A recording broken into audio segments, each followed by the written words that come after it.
गंगा तराई से आई गई बढ़िया हो, आई गई बढ़िया हो, आई गई बढ़िया हो।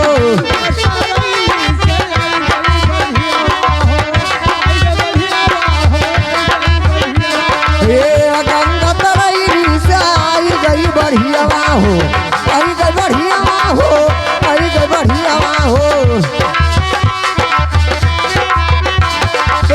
घर दुआर बही गईले, घर दुआर बही गईले, अरे ना मिलई वो कनवा हो, भाग चली कौनो देश में सजनवा हो, भाग चली कौनो देश में सजनवा।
हेलो, ये आगे हमारे बड़े भैया जी के तरफ से इस दर भरी कहानी को देखकर और इस भजन पे खुश होकर 11 रुपया आए हैं। उनको 11 रुपया से भगवान 11 लाख का संपत्ति दे।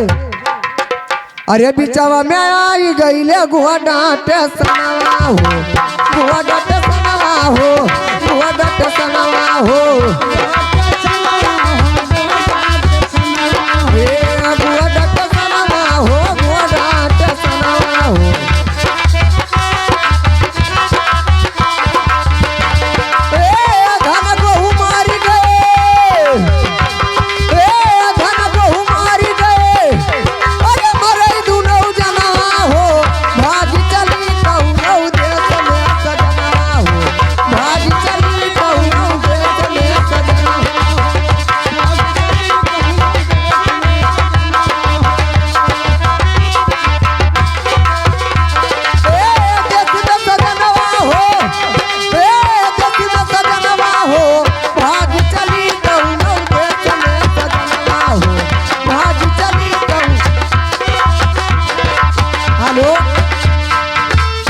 राजन, मैं भिक्षा मांग कर लाई हूँ और लीजिए, आप भोजन कर लीजिए और मेरे लिए ये एक भौरी बचेगा वो रख देना स्वामी। ठीक है महारानी साहब, कोई बात नहीं है, मैं आधा भोजन करूंगा और आधा आपके लिए बचा करके रखूंगा। ठीक है स्वामी, अब मैं जा रही हूँ, महल में रहूंगी और मेरे लिए स्नान करने जा रही हूँ और भोजन रख देना स्वामी। ठीक है। हेलो हेलो, अरे माई के दूधा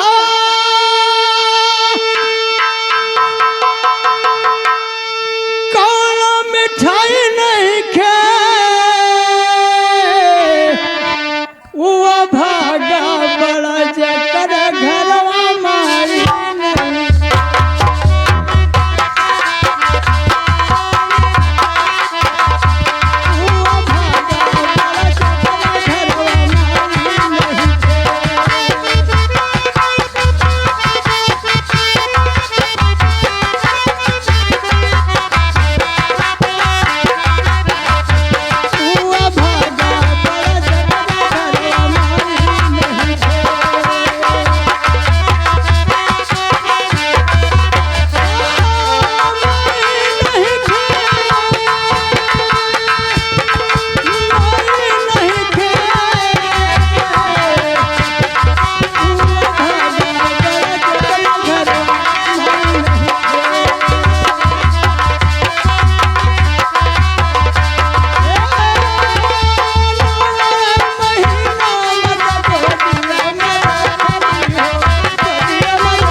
साहब भोजन बना करके हमारे आगे लाई हैं।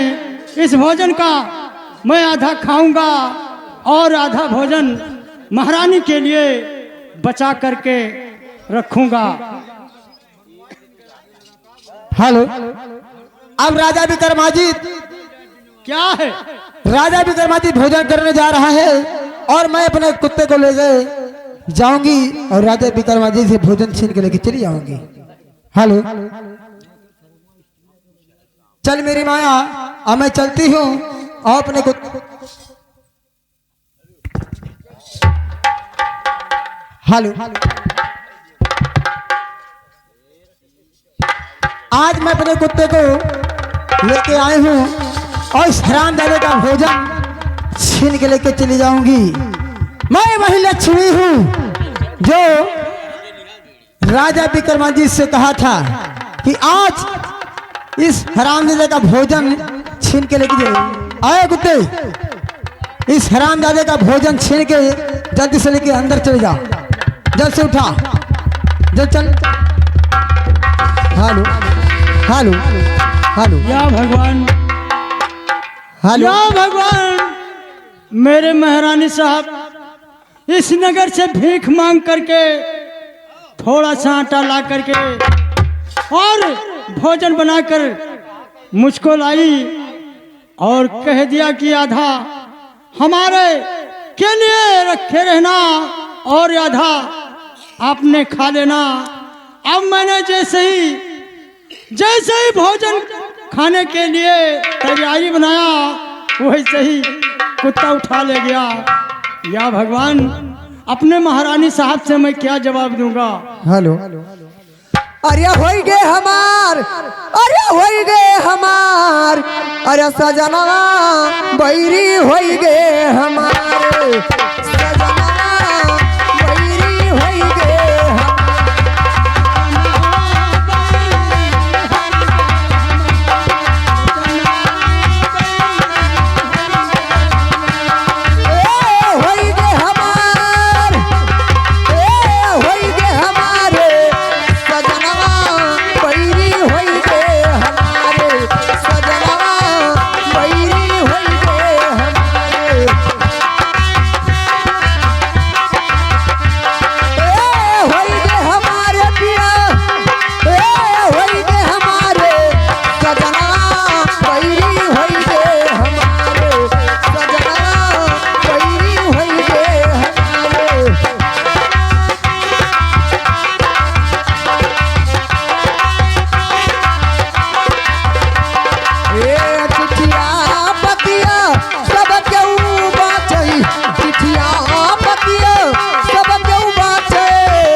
जनमवा मिली है ना बारंबार।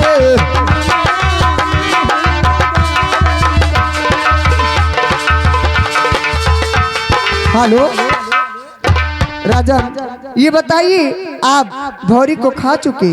महारानी साहब क्या बताएं भौरी के बारे में, क्या बताएं, कुछ कह नहीं जाता है रानी साहब।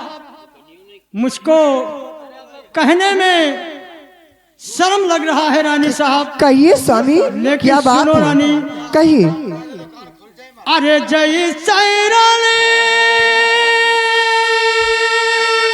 कहिए स्वामी। लगावे चलने हम भगानी,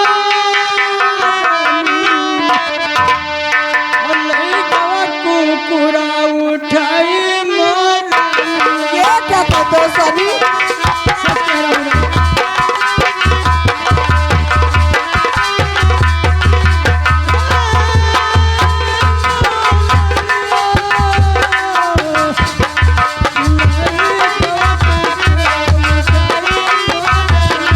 ये क्या कहते हो स्वामी?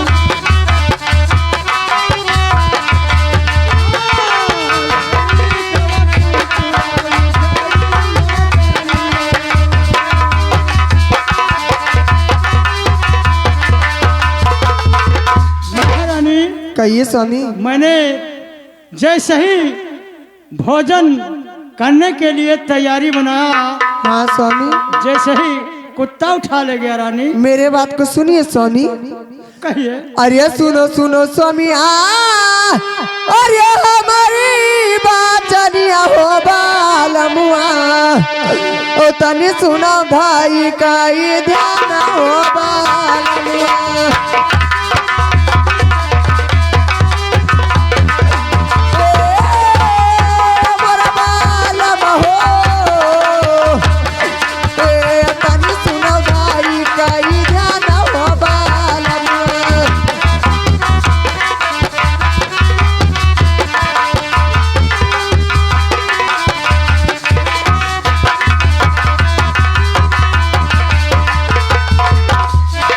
दूनो भौरिया अरे अपना तू खाया हो बालमुआ, ओ कुकुरा पे दो खावा लगाया हो बालमुआ।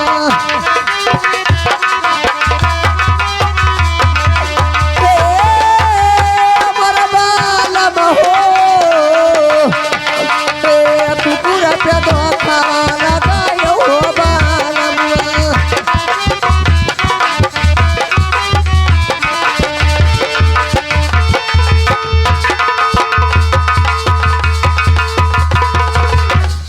मारे भूखिया के अरे तरफ पारा नावा, और कुकुर पे दो खवा लगावा हो बालमुआ।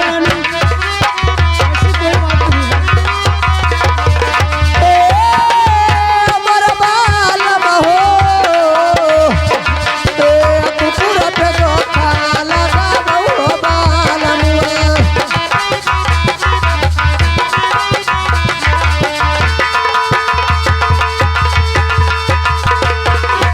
स्वामी आप झूठ बोल रहे हो। महारानी सुनो मेरे बात को। कहिए स्वामी। अरे जाऊ हम बोले तुझसे झूठ बतिया, हम छलका दुर्गा मैया। ये क्या कहते हो स्वामी?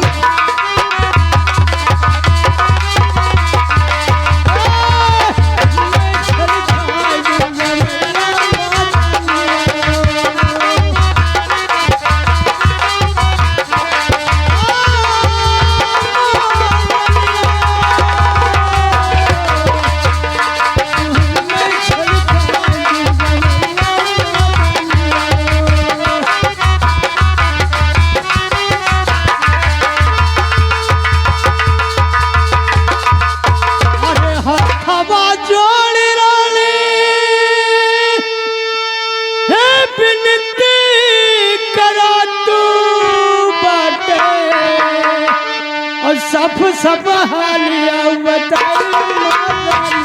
के राजा।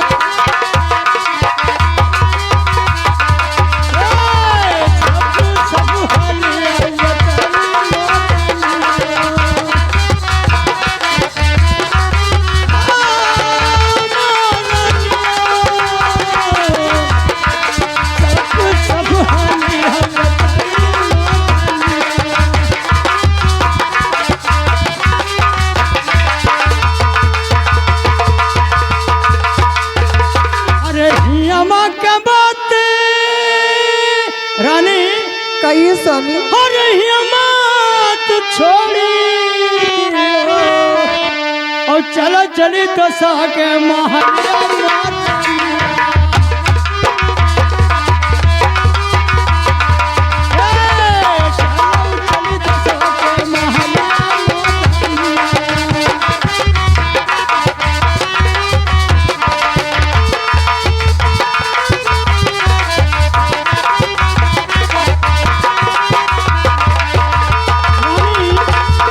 स्वामी। अरे सारी मुसीबतें तो से कहबे अपने और दे दिए पेट भर भोजन। ये क्या कहते स्वामी?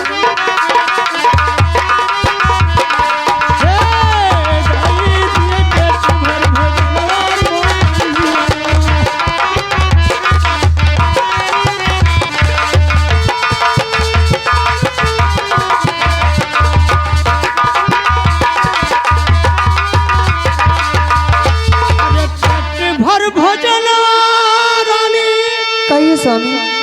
हर दुश्मन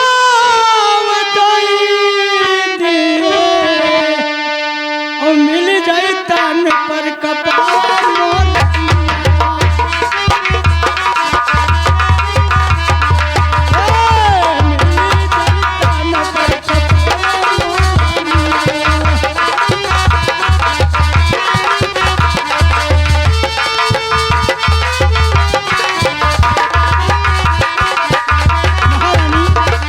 कहिए स्वामी। चलो चलो हमारे दोस्त के यहाँ, हम अपने दोस्त से अपनी पूरी मुसीबत बताऊंगा और हमारा दोस्त हम लोग का पेट भर भोजन देगा, तन भर कपड़ा देगा। यहाँ से अब तैयारी बनाओ, दोस्त यहाँ चला जाए। रानी साहब। स्वामी मेरे बात को सुनिए। कहिए। अरे सुनो सुनो स्वामी, अरे हमारी बाचनिया हो बालमुआ, ओ तनी सुना महाराजा हमारा हो बालमुआ।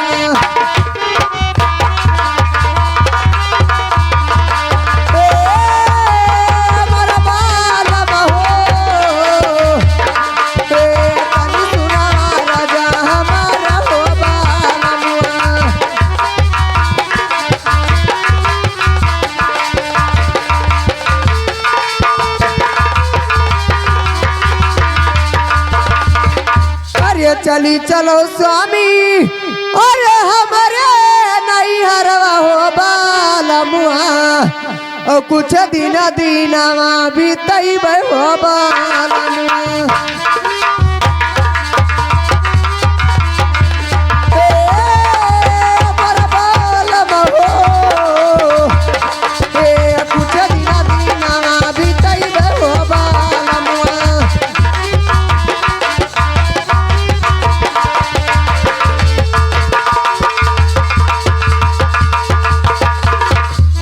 स्वामी चलिए मेरे मैके वहाँ पे कुछ दिन बिताएंगे, उसके बाद लौट के चले आएंगे और हम लोग कहीं नहीं जाएंगे। महारानी सुनो, अरे कितना मुसीबत पर हमरे जो प्रादानी बन के न जावे भिखारी। क्या करो स्वामी?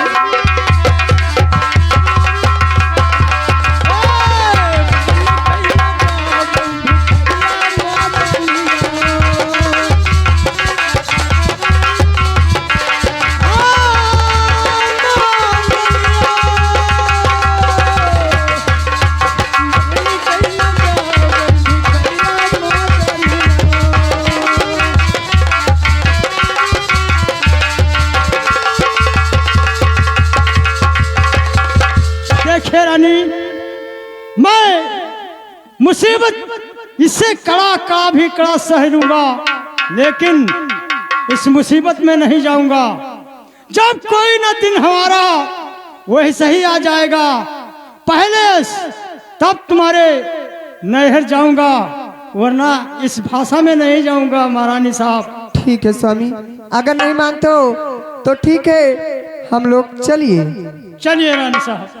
और ये बूढ़ा पे बेरिया, और ये बूढ़ा पे बेरिया, वो बूढ़ा पे बेरिया, अरे तनी बतावा कहाँ जाई हम बूढ़ा पे बेरिया, तनी बतावा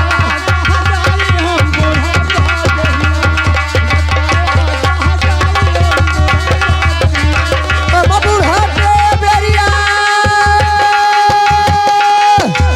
हम बूढ़ा पे बेरिया, तनी बतावा कहाँ जाई हम